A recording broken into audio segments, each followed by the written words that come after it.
السلام علیکم. السلام علیکم. آواز آ رہی ہے آپ کو قبلہ؟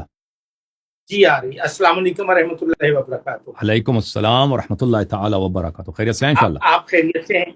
اللہ کا احسان ہے. Thank you sir. اللہ آپ کو جزائے خیر. حضور، میں رضا عباس نقوی لاہور پاکستان سے مخاطب ہوں. جی سر. صدائے ابوذر کا چیف ایڈیٹر. عرض یہ ہے کہ پاکستان میں جو داخلی حالات ہیں، یہاں پر ہم شیعان علی، ملت شیعہ خیر البریہ اثنا عشریہ، یہ سمجھتے ہیں کہ مجالس حسین کا جو ممبر ہے وہ ذرائع ابلاغ کا بہترین ذریعہ ہے کہ ہم دین الہی کو اور فکر حسین کو پروان چڑھائیں، اس کی اشاعت کریں. لیکن ممبر سے کچھ غیر ذمہ دارانہ جو احباب ہیں، ان کی جو جاہلانہ گفتگو ہے. مثلا گزشتہ دنوں ذاکر وسیم عباس بلوچ نے رسالت مآب صلی اللہ علیہ وآلہ وسلم کے عنوان سے گفتگو کی کہ وہ ہدایت نہیں کر سکتے. یہ مسئلہ اس وقت پاکستان میں بہت سنگین ہے اور شدت اختیار کر چکا ہے. اس عنوان سے میں آپ سے استفسار کرتا ہوں کہ آپ پاکستان میں بسنے والے لوگوں کو یہ فرمائیں کہ رسالت مآب ہدایت کر سکتے ہیں، وہ سرچشمہ ہدایت ہیں، وہ منبع ہدایت ہیں، اور وہ یعنی کہ ان کی نبوت کے مبعوث ہونے کا جو مقصد ہے وہ بھی یہی ہے کہ وہ بھٹکی ہوئی انسانیت کو فلاح کی طرف اور ہدایت کی طرف متوجہ کریں. آپ سے رائے چاہتا ہوں. دیکھیں اس کو چھوڑ رہے ہیں. ذاکرین کیا لوگوں کو کیا سناتے ہیں. نبی کریم صلی اللہ علیہ وسلم اگر ہدایت کے لیے نہیں آئے تو کس لیے آئے تھے؟ قرآن لائے ہیں تو ہدایت کے لیے، بھائی توحید لے کے آئے ہیں ہدایت کے لیے. البتہ سب اللہ کی توفیق سے ہے، اب سب اللہ کے نور سے، وہ خود اللہ کے نور ہیں. اللہ کی توفیق سے وہ نبی ہیں، اللہ کی عطا سے ان کو اللہ نے نبوت عطا فرمایا، درجات عطا فرمایا، معجزات عطا فرمایا. اللہ تعالیٰ نے ان جیسا کسی کو خلق نہیں کیا. اللہ رسول اللہ صلی اللہ علیہ وسلم سب خلائق پہ افضل ہیں، اور رسول اللہ صلی اللہ علیہ وآلہ وسلم کے نور کے بغیر کوئی ہدایت پا ہی نہیں سکتا. ہدایت منحصر ہے، ہدایت کا راستہ منحصر ہے رسول صلی اللہ علیہ وآلہ وسلم اور ائمہ طاہرین علیہم السلام کی اقتداء اور احتداء پر. کہ اگر کوئی ان کے ہدایت پہ چلے، ان کی بات کو مانے، ان کی طاعت کرے، تو ہدایت اسی کا نام ہے، دین اسی کا نام ہے، یعنی اور کوئی چیز نہیں. اللہ آ کے آپ کو وہی اللہ تعالیٰ خود ہم سے گفتگو نہیں کرتا، یعنی قرآن ہم پہ نہیں آئی، نماز وغیرہ اللہ تعالیٰ کا کوئی میسج ڈائریکٹ مجھے اور آپ کو نہیں آتا. اللہ تعالیٰ نے ایک وسیلہ بنایا، ایک ذریعہ بنایا، وہ حضرت نبی کریم صلی اللہ علیہ وآلہ وسلم ہے، اور ان کے بعد ان کے اوصیاء طاہرین علیہم السلام ہیں. اگر کوئی عقیدہ حقہ رکھنا چاہے تو اس کے پاس کوئی طریقہ ہی نہیں ہے مگر یہ کہ وہ نبی کریم صلی اللہ علیہ وسلم کی لائی ہوئی نور اور لائی ہوئی ہدایت، یعنی قرآن مجید اور ان کے اقوال پاک اور اہل بیت طاہرین علیہم السلام کے جو جملے ہیں، ان کے تعلیمات ہیں، ان کے فرامین ہیں، ان کے کردار ہیں، ان کے افعال و اقوال ہیں، ان کو مطالعہ کرے، ان سے سیکھے. اس کے علاوہ کوئی راستہ نہیں ہے. اگر کوئی اس کو نہیں، رسالت اسی کا، لا الہ الا اللہ محمد رسول اللہ صلی اللہ علیہ وسلم، اسلام اسی کا نام ہے، ٹھیک ہے نا؟ کہ اللہ کی جانب سے وہ پیغام لے کے آئیں، پیغام یعنی ہدایت لے کے آئیں نا اللہ کی جانب سے. یعنی کوئی ہدایت پا سکتا ہے مگر یہ کہ غلامی حضرت مصطفیٰ صلی اللہ علیہ وسلم کے بغیر ناممکن ہے، یعنی مستحیل.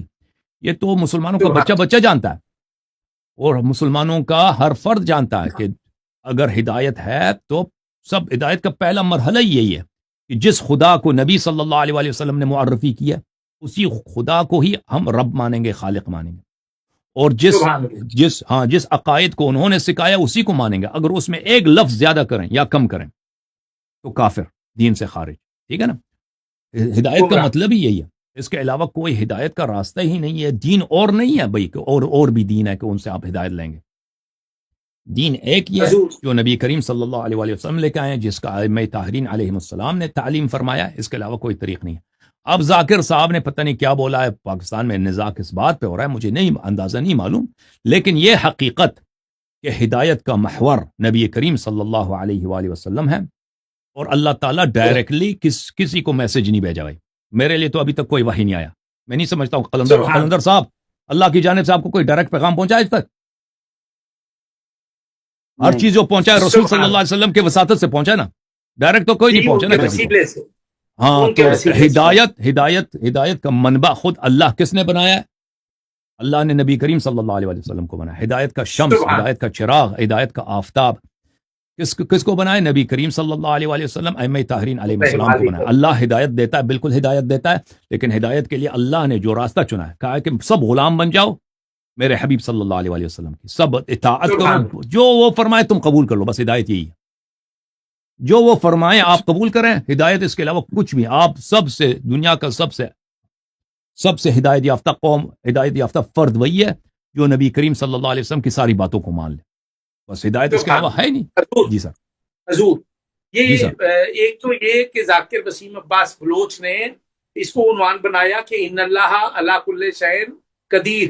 پھر اسی طرح اسی آیت کو کچھ عرصہ پہلے ایک مولوی ہے، مولوی تقی شاہ آف ملتان، اس نے عنوان بنایا، اس کو سرنامہ اپنی گفتگو کا قرار دیا کہ ان اللہ علی کل شیء قدیر، اللہ ہر چیز پر قدرت رکھتا ہے، نقل کفر نہ باشد، اگر اللہ چاہے تو یزید کو جنت میں بھیج دے اور حسین کو نقل کفر نہ باشد۔ اگلی بات، اس نے عدل الہی کو چیلنج کیا ہے، تو میں یہ سمجھتا ہوں اس پر مولوی تقی شاہ کے بیان پر آپ کچھ ارشاد فرمائیں۔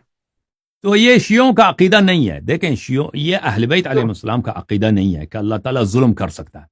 اللہ تعالیٰ ایک فاصل، مثلا روز قیامت اللہ تعالیٰ ابلیس کو جو ہے سب سے عرش پہ بٹھا دے، بھائی جو سب سے زیادہ شیطان تھا ابلیس، اور ابلیس کے حواریوں کو ان کی عزت کرے، رسول صلی اللہ علیہ وسلم، اہل بیت علیہ السلام اور جتنے باتقوا انبیاء ہیں ان سب کو جہنم بھیج دے، یہ اللہ تعالیٰ ایسا نہیں کرے گا، نہیں کر سکتا، کیونکہ یہ ظلم ہے، ظلم یہ قبیح ہے، ظلم اللہ تعالیٰ نہیں کر سکتا۔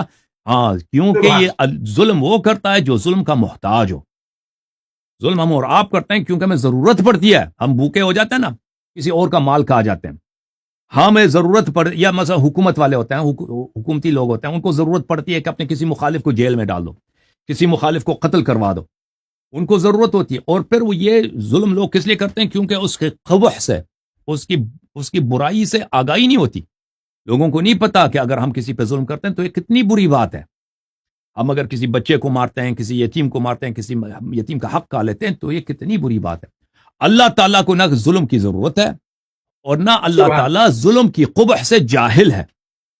اللہ تعالیٰ اللہ ظلم کو جانتا ہے کہ ظلم کتنی بری چیز ہے، ظلم کتنی بدبودار ہے، ظلم کتنی بدرنگ چیز ہے، ظلم کتنا ناپلید ہے، ناپاک ہے، اور اللہ تعالیٰ کو حاجت بھی نہیں ہے، اور پھر اللہ تعالیٰ نے وعدہ بھی دیا کہ میں کسی پہ ظلم نہیں کروں گا۔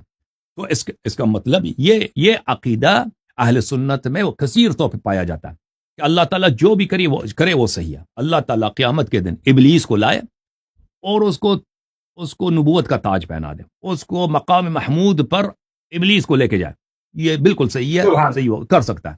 نبی کریم صلی اللہ علیہ وسلم کو جہنم نستجیر ولا جہنم کے سب سے نچلے طبقے پہ جائے، اللہ کر سکتا ہے، اور یہ صحیح ہوگا۔ یہ ہم شیعوں کا عقیدہ نہیں ہے کہ اللہ ایسا کر سکتا ہے۔ اہل بیت طاہرین علیہم الصلاۃ والسلام نے فرمایا، قرآن نے فرمایا، ان اللہ لا یظلم مثقال ذرہ، اللہ تعالیٰ وہ ایک ذرے کے برابر بھی کسی پہ ظلم نہیں کرے گا، ایک سوئی کے نوک کے برابر کسی پہ ظلم نہیں کرے گا۔ تو یہ کہنا کہ اللہ تعالیٰ یزید کو عزت دے گا اور امام حسین علیہ الصلاۃ والسلام کو نستجیر باللہ یہ کرے گا، یہ اللہ کو گالی دینے کے مترادف ہے۔ اللہ تعالیٰ کو اس سے بڑھ کر کفر، کہ آپ اس سے بڑھ کر برائی، یعنی اس سے بڑھ کر قبح، اس سے بڑھ کر یعنی عرض کروں کہ ظلم اور قبح اور برائی اور پلیدی اللہ تعالیٰ سے نسبت دے دیں، یہ اللہ تعالیٰ کی تعریف نہیں ہے، یہ اللہ تعالیٰ کی بے عزتی ہے، اللہ تعالیٰ کی سے احانت ہے، اور اللہ تعالیٰ کی بارگاہ میں کفر ہے۔ اللہ تعالیٰ نے وعدہ فرمایا کہ میں ظلم نہیں کروں گا، اللہ تعالیٰ عادل ہے اور اللہ تعالیٰ احسان کرتا ہے، اور یہ امام حسین علیہ الصلاۃ والسلام پہ ظلم ہوگا کہ اس کے قاتل کو عزت دیا جائے، ٹھیک ہے نا، اور امام حسین علیہ الصلاۃ والسلام پہ ظلم ہوگا نستجیر باللہ، کہ اللہ نے جو ان کو وعدہ دیا ہے اور اپنے وعدوں پہ عمل نہ کرے۔ جی سر، اور یہ بہت افسوس کی بات ہے کہ ایسی باتیں وہ وہاں پہ کی جاتی ہیں، ممبروں سے کی جاتی پاکستان میں، بہت ہی افسوس کی بات۔ یہ وہ المیہ ہے، ممبر پر اس وقت جہالت جو ہے وہ غالب ہے، اور علم جو ہے وہ چونکہ یہاں پہ ایک شعر عرض کر دوں کہ شوبدہ گر بھی پہنتے ہیں خطیبوں کا لباس، شوبدہ گر بھی پہنتے ہیں خطیبوں کا لباس، بولتا جہل ہے بدنام خرد ہوتی ہے۔ صحیح، بالکل جی، یہ مولوی تقی شاہ ایک بڑا ابا کبا بردوش مولوی ہے، یہ اس نے 2-4 برس پہلے یہ بیان کیا، اور اس پر بہت سارے علماء نے ان اللہ علی کل شیء قدیر کی وضاحت میں اس کا دفاع کیا۔ اور میں آج آپ سے یہ سوال اس لیے کیا کہ دنیا بھر میں جہاں جہاں اردو بولنے، لکھنے، پڑھنے اور سمجھنے والے لوگ موجود ہیں، وہ آپ کی بات پر غور کرتے ہیں، تفکر کرتے ہیں اور پھر عمل کرتے ہیں۔ میں یہ سمجھتا ہوں آئندہ نسلوں کو، نوجوان نسل کو یہ فکری طور پر اس کی تربیت درست سمت میں کرنے کی ضرورت تھی، تو میں نے یہ آپ سے استفسار کیا اور آپ نے ماشاءاللہ سے بہت تسلی بخش جواب عطا فرمایا۔ آپ کے لیے بہت شکریہ۔ تھینک یو سر، اللہ آپ کو جزائے خیر دے، بہت مہربانی آپ کا۔ سدائے ابو ذر بھائی، اللہ تعالیٰ آپ کو سلامتی دے۔ Thank you sir.